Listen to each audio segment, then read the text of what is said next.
Challenges won't stop me. It's a strength and resilience mindset. Let me tell you, it's not ignoring the difficulties in your life. Just look at it as a journey of seeing opportunities in the challenges and discovering who God intends for you to be. Whether it's host Melanie Brown's motivational messages or it's courageous women sharing the strategies and habits they utilize when navigating those unexpected turns, you can expect to become equipped and empowered to fight to overcome any challenge that dares to cross your path. The goal? Building and maintaining a challenges won't stop me mindset. Let's go.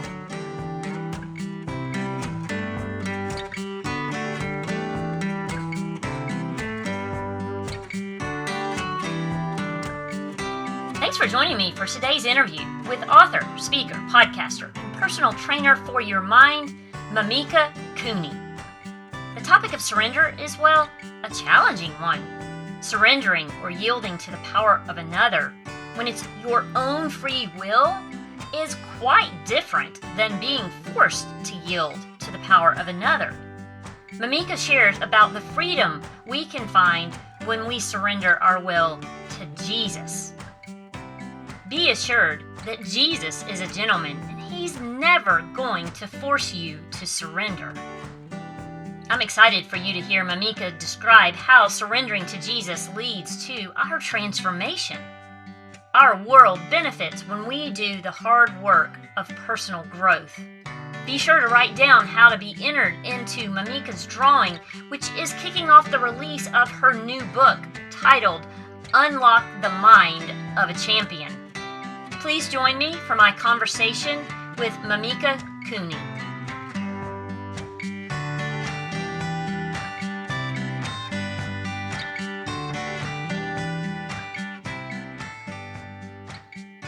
I am super excited about my guest today, Mimika Cooney. She is from South Africa, so you are going to hear her beautiful accent. But beyond that, you are going to hear passion and wisdom and excitement about growth and transformation. I know just by that description, you can tell she's my kind of girl. So I am super excited to have her today. Welcome to the show. Well, thanks for having me, Melanie. It's great to be here. And even though we had to fight technology, we're like, we shall prevail because Yes. nothing's going to stop us from advancing the kingdom and sharing the words of wisdom and what we have to discuss is important today. So I'm excited to dive in. Absolutely. And you're right. Satan's not going to win. He can try to mess up the technology, but we are going to keep moving forward and not give up. Definitely. We are going to talk about the book that you have coming out in a few weeks in a little bit. But first, I want to get to your childhood, your background. Tell me about who you are and the challenges that you have fought to overcome throughout your life. Well, sure. Well, as you can tell, I'm from South Africa, but I have been living in the USA for 17 years now, since 2006. But my story takes quite an interesting diversion. So, my husband and I met and married in South Africa, and he's a childhood sweetheart. So, I've known him since I was a teenager. We're still married today, 27 years later.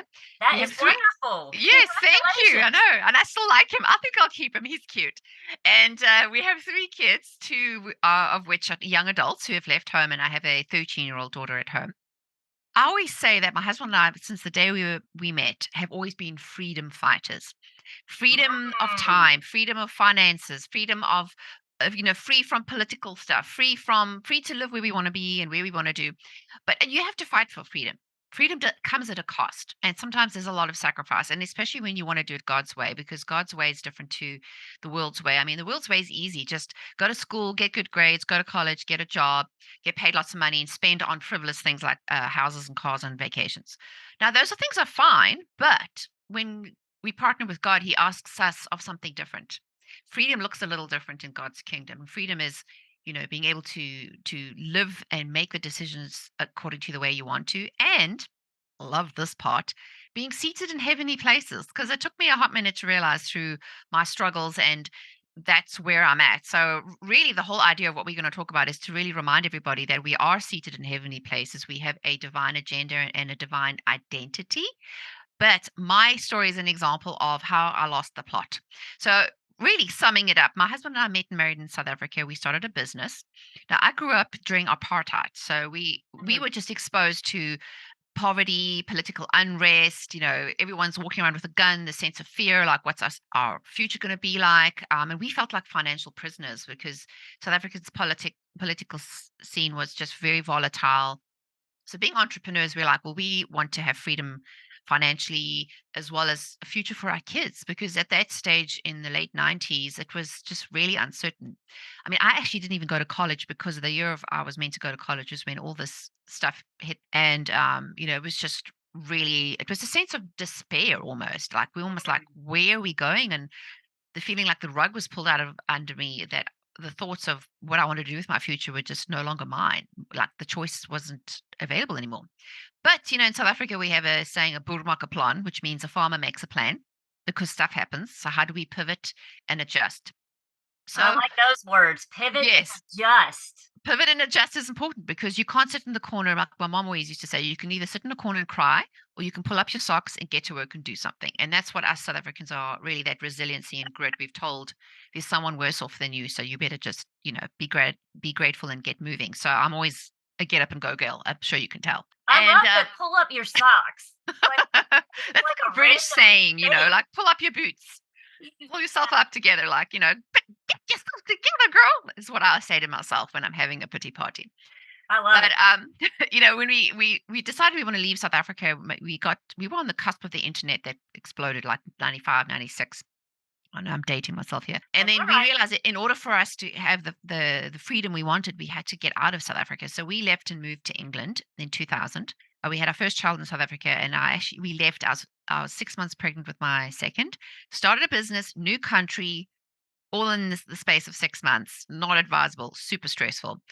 But that was really important for us to really rely on the Lord. And we went through some very dark days of financially not having money to do anything, living on credit card debt and all the stress. But we just always had this vision of, like, we know there's something bigger and better out there, and it's like this pull to wanting to do more. So after about 6 years, we found the opportunity. My husband has an internet business and works in digital marketing and media, is to bring it to the States. And this has always been at the heart. Like I always said to people, when I was 5 years old, my grandfather knew that I had my sights on America, because he knew. I said to him when I was 5, I'm going to live where Mickey Mouse lives, because Oh, the Mickey Mouse lives in America. And I don't know what it meant, but I realized those were seeds that God was planting in my heart, that this pull to wanting to be here in the USA. And I couldn't figure out why, but I just felt like this magnetism. So long story short, it took me about 25 years to get to that stage. But eventually when we did move over, it didn't come with an easy button. When you crossing over the Jordan into your promised land, like you have the years of the promise and the promise and the promise, and when are we ever gonna get there? You have to fight for it. You never are invited. You have to displace those giants. yeah. Giants are not gonna say, "Hey, honey, great to be you. Just come in, let's have tea." No, you have to slay and pray. And believe me, there is warfare at it. And as you can tell, I'm a Deborah at heart. Like, I have that Deborah spirit of, like, if I know that God's given me something to do, I'm gonna fight tooth and nail, and I'm going to push forward because I know that we win in the end. So I may as well just keep going. I love that about as you are approaching your promised land, that it's not just going to be this easy open door, please come in, that you are going to have to slay the giants just like Joshua had to do and the Israelites. God said, Exactly. this is your land as far as you can see. But what did he say? You need to possess it. What does that mean? To Yes, possess is an active word. It's an yes, adjective. It means you have to put action. You don't just go sit there on a Sunday and pray, Lord Jesus, bring me everything I want. He's not Santa Claus. He wants you to do something. So I'm very much a doer. How do we put this into action? How do we go to war for what is rightfully ours? And yes, this is what I'm passionate about, is teaching people how to take authority over their minds, over their lives, their heritage, their generational line. There's people in your past, in your history, who fought for things that have been allowed to let fallow. Like, God talks to me in pictures. I have this if you can imagine being in the post office in heaven, that there's all these gifts that have been boxed. So many of them are dusty. They have all these old labels. People they were meant to send to, who are meant to open those boxes and activate them, have either passed on. But in our generational lines, if that's what the ancient paths are. That God asks us to partner with Him in finding the ancient paths, is to walk out His actual plan. Because here's the thing, I don't know about you, but I love superhero movies. Okay. No guesses who you think I am. I will tell you. Wonder Woman. Okay. But let's Oh, go back to the beginning. What is the very first part she had to do? She had to go through training, right? She wasn't just born and that you are now anointed Wonder Woman. No, she had to go through training. She was naive, but she had to go through that process of being trained so that when the time came for the weapons to come out and the skills, she was ready. And really, what we want to talk about today is how do we help you, the listener, with a Christian mindset and worldview? How do we help to equip to train you in your boot camp to get through this and to reframe it and not see it as punishment or that God's abandoned you? He's like, no, this is for your own good. We need to struggle is good. And I know you talk about this a lot, Melanie. yes. Struggle is good because it's resistance. Going to the gym, if you're lifting weights that are too easy for you, they're not going to do anything. You need that pressure and that resistance where you lean in and you building that memory, that muscle memory. And we need to do, and I know, God's called me to this mission of helping people build the mind muscle memory, to use the mind and to renew the mind. Like my ministry, or I call business/ministry, is I take Romans 12 too seriously. I take it to the bank. Like, it's great to say that and it sounds cute just to quote it as a scripture. But what does it mean? How do we actually walk it out? Is by doing these things. Transforming our mind, which is what Romans 12:2 is about, is not just gonna flood in. It's as you said earlier, an active process. We have to be spending time in God's word. We have to be spending time in prayer, because that is what is going to be part of being battle ready to move into our promised land and to fight those giants and say, "Get out! This is mine." Yeah, we got to get sassy and we got to get serious about this is That's mine. it. God has said it to me. I have the proof where it says it's written in heaven and He's given it to, and that's where I'm, from a spiritual warfare side, I'm very much about trying to help people step into that authority. Like if it's written as in heaven, we need to bring it to earth. But it means you need boots on the ground. We need to have that army mindset of getting in alignment, getting trained, doing the hard work, doing the sweat, not using an excuse. Being a victim is no longer an option. We have to be more activated.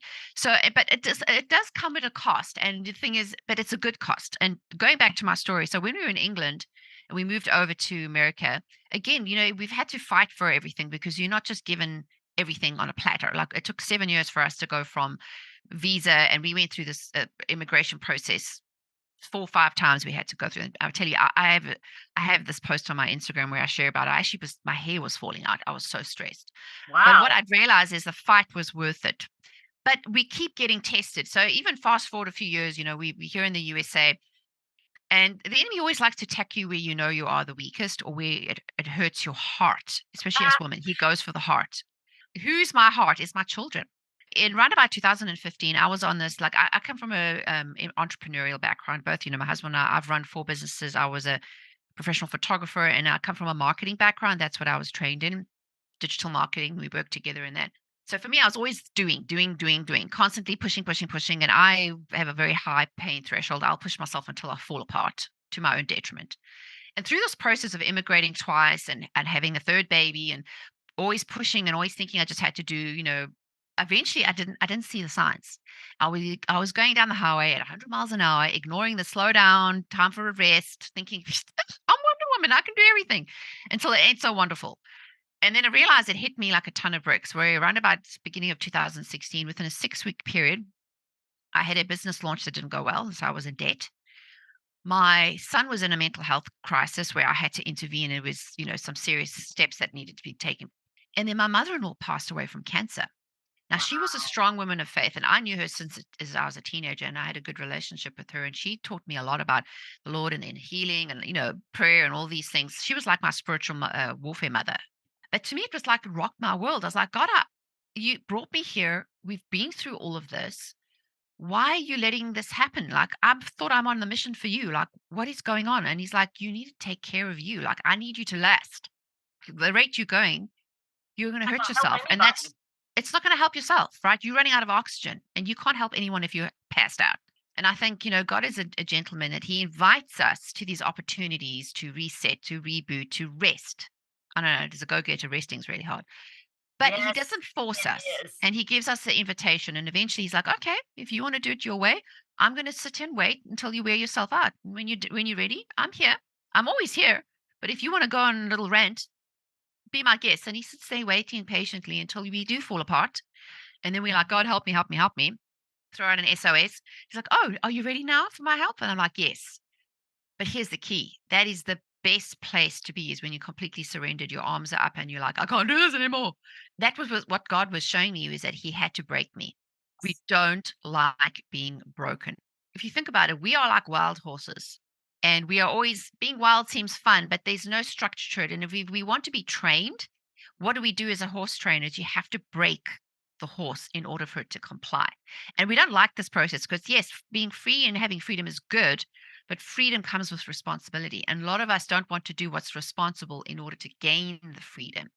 And what I want to invite everybody today is that God is inviting us into this process of breaking down your will to come into alignment with his, which is surrender. We talk about this in church, but we don't know what that looks like. But I will tell you now, I don't sugarcoat nothing. As South Africans, we tell you straight, it will be painful. You will cry. You will want to give up, but you can't, because there's too much at stake. Every superhero goes through that process of where everything seems to fall apart. And, oh my gosh, I can't do it. But what do? We cheer them on, right? Because we know that the breakthrough is coming. So really what we want to share with everyone today, and I know, Melanie, your message is this too, is there is this process of embrace the process. Allow yourself to lean in and say, okay, I don't want to be a wild horse without structure. Let God train you, because I would rather be a racehorse that knows how to win a race than to be wild without any system. So it's hard. Nobody wants to admit that, yes, I need training, or maybe I'm rebellious, or maybe I'm stubborn, or maybe I'm prideful. That was an ouchie for me. I had to learn that part of my whole problem of why I was so driven is I had a root of rejection that drove that element of pride and people pleasing and perfectionism and performance. And once I gave that up, that's when we found peace. Wow. Anyways, so Like, that's what brings me to what I'm doing today is I've been yes. through it. I know how important it is. And I'm here to help train and equip people to walk that out and to become the people they're meant to be. So that's why I say my tagline is I'm the personal trainer for your mind. Well, I think what you have shared of your story is very powerful. There are so many of us, and like you, I'm a go, go, go, go kind of person. Coming to the end of your rope, coming to the end of it, and saying, I've got to do something different is where you were. And you talked about the word surrender. So tell us what that looked like and then what came after your surrender. Yeah. Well, this all came to a head where literally when I broke down and burnt out, I physically could not do anything more. And I realized I had to press the pause button. So I closed my business down. I really, and God kept telling me it's time to be well. It's time to rest. And rest is hard when we're so used to action. And rest was like, just do what's the bare minimum. For me, I mean, when I lost my mother in law, I was so emotional. I couldn't even have conversations. And the hardest thing for me, it rocked my faith. God, how could you let this bad things happen to good people? I thought we were praying for her. I thought she'd have healing. I mean, she's walked in, she did ministry, she prayed for healing for others. Why didn't you heal her? Hmm. Those hard conversations where I would get angry with God and I'd be like, this is not fair. And, have a hissy fit. And he said, it's fine. I'm still going to be here. And, as a good parent, he sticks around and hugs us and gives us what we need. But it was through that process of realizing that I couldn't keep living in denial, just pretending everything was fine, placating it, medicating it and pretending everything was all, it just wasn't going to work. God's like, you have to come up to the mirror and let me help you see what we need to see in order to clear out what we need, because it's holding you back. Like I always think we have a highway line, a telephone line, like I was raised in the 70s and 80s. So I still remember the corded telephones with the rotary Me where, too.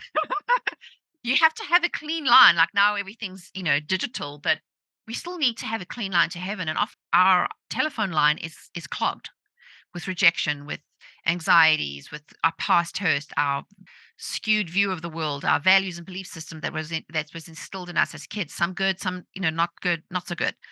But we need to do the work of cleaning it out because I don't know about you, but I want to have a clear line to heaven so I can hear it like super fast speed when things get, instructions get given. I can hear it without feeling like I'm underwater, like I'm just struggling to hear. And it's like we have to get rid of the noise, the mess. It requires us to do what I call a spiritual shower. We shower every day and we bathe ourselves, our physical bodies, and we take care of our skin and we do our hair and we eat food and we think about exercise, but we don't think about our soul, our mind, our will, our emotions. And that's part of the process is God expects us to be responsible for what he's given us. So we just need to learn how what we need to do in order to walk out freedom because we need to claim it, and that's part of what we're doing here. So through this process, like been a journalist since I was a child, be like, dear diary, I can't believe she said that, but I didn't realize that journaling and writing things down uses part of your brain that helps slow your thinking. Yes, Because it if does. you're on the drama queen train, and all of us can be there, like, oh my gosh, I come to you. Us women especially, we can go to 100 miles an hour, imagining the worst case scenario, and all of a sudden we have a drama that's happening in our minds. By writing things down and journaling, and as a writer as well, I'm always processing my thoughts. And God challenged me. He says, "Now I want you to take that and turn it into a book." And I was like, "Say what? Excuse me?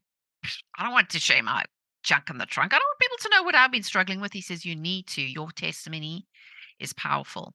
So that was like 2016, 2017. And since then, as I started, I was like, there has to be a reason.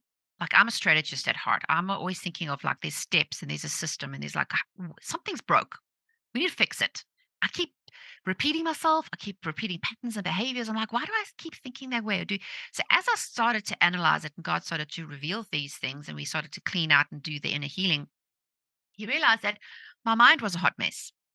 So I've spent the last 5 years creating my discipleship model, training program that actually helps Christians overcome their mental blocks, rewire their brain using psychology and the neuroscience and the Bible, because here's the good news. Science is finally catching up to what the Bible has told us all the time. Like renew our minds daily. It's because we need that as a daily practice. Amen. So I'm really on a mission to help train and equip and disciple fellow believers to change their mindsets and have a Christian mindset overhaul because we've got work to do. The world needs what we have, but if we're still stuck in cycles and being the wild horses that don't want to be trained, we're not any use to anybody. So that's where it brings me today and how, through the years, I've written subsequent books and just really passionate about sharing this mission that you can change your life by changing your mind. And that's why I was very excited about the book that you have coming out in a few weeks. It is titled Unlock the Mind of a Champion: How Ordinary People Achieve the Extraordinary. In your description of it, I found words that we've already talked about today, but are words that mean a lot to me because it's part of what I want to share when I am equipping and empowering women to fight to overcome those challenges and don't get stuck in them. I mean, the wording that you're using is so totally connected with mine. And so I want to spend some time giving you an opportunity to share about your upcoming book, specifically about the personal transformation that you share, about fulfilling your purpose and potential, and the growth mindset. Definitely. Well, I mean, the growth mindset is often not talked about in Christian circles because we're not really aware of it as something that we can activate. Now, what I mean by that is there's a difference, and there's a lot of, I mean, I have a lot of content on my website that you can, if you want to know the difference. But Carol Dweck famously coined this term, the difference between a fixed and a growth mindset. So, just as a quick recap, a fixed mindset is, you have that if you're like, oh, I can't do that. No, I could never do that. Always putting limits on yourself and just not even trying. Where growth mindset says, I might not be where I want to be, but I'm on my way to get there. And I'm open to learning, I'm coachable, but I have a humble attitude and I don't mind being told, listen, this is where you need help, or this is where you could have, improve. Because with a growth mindset, there are no limits. You can become whoever you and God want you to be. So if just having a growth mindset gives you this news that you're not stuck with the brain you have, you're not stuck with the life you have a choice. That's the one thing God will never interfere with, is our free will. And I always wondered, like, God, why don't you just make everyone just listen? Can't they just behave and just fall in line? He says, I didn't want compliant factory workers that are just robotic. I want actual people who choose the path, who choose the narrow way, who choose to do it the right way. So that is our challenge: is we live in the world, but we're not of the world. So how do we function the best is to get ourselves trained and equipped and using what God has given us. So part of this, and the reason I wrote this book, is I want to give people, especially from a Christian worldview, that if other people could do it, so can you. Those successful people we hear about, I mean, I've mentioned everybody from, Moses and David in the Bible to Michael Jordan and Elon Musk, because there's something we can learn from everybody's lessons and life pursuits.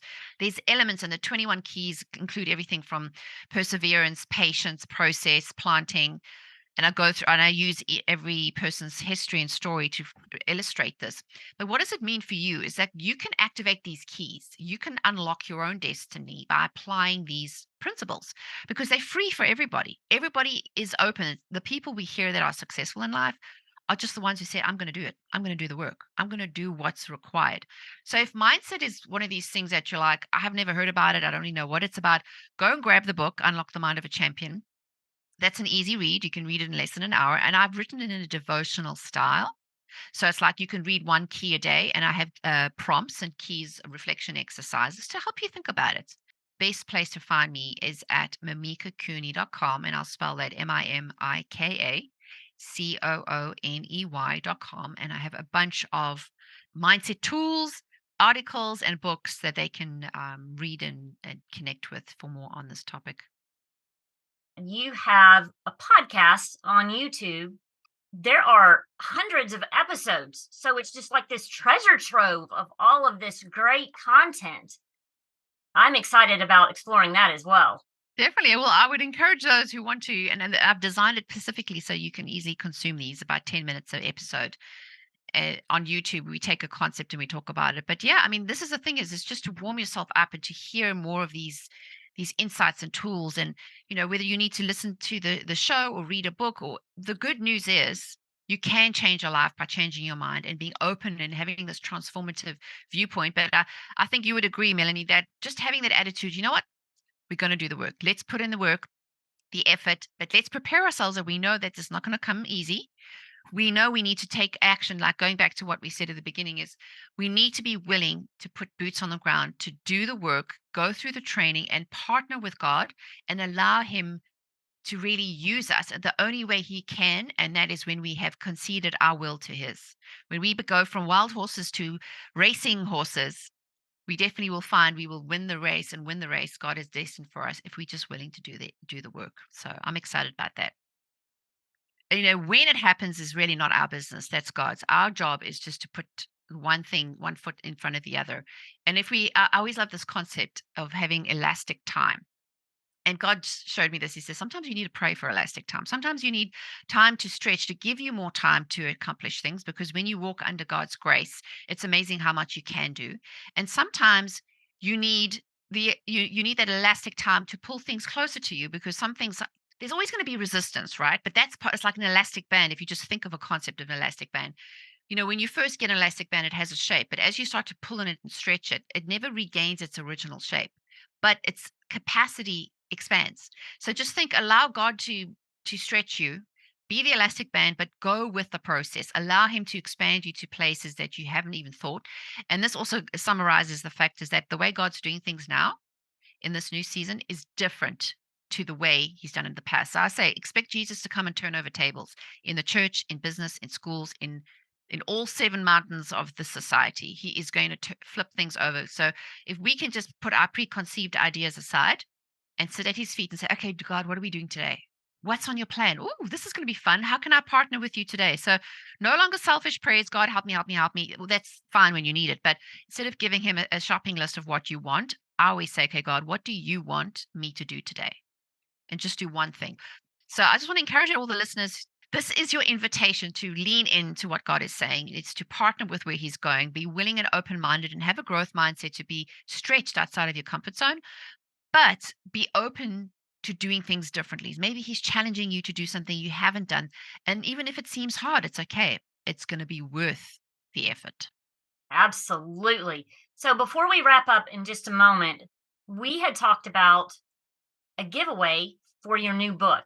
Yes. So the Unlock Your Mind of a Champion, to celebrate the launch of the book, I'm actually hosting a giveaway. So if you would like a paperback copy, and as well as an Amazon gift card and some other goodies of prayers and downloads that I've created, you can go to my website, mimikacooney.com, and I'll have a button over there for the giveaway. But you also mentioned, Melanie, you're going to put it in the show notes. Yes. And that's going to be open until I think October 6th. But come along and join in the giveaway, and you'll get all the info and on my email list, and I'll send you a whole bunch of resources too.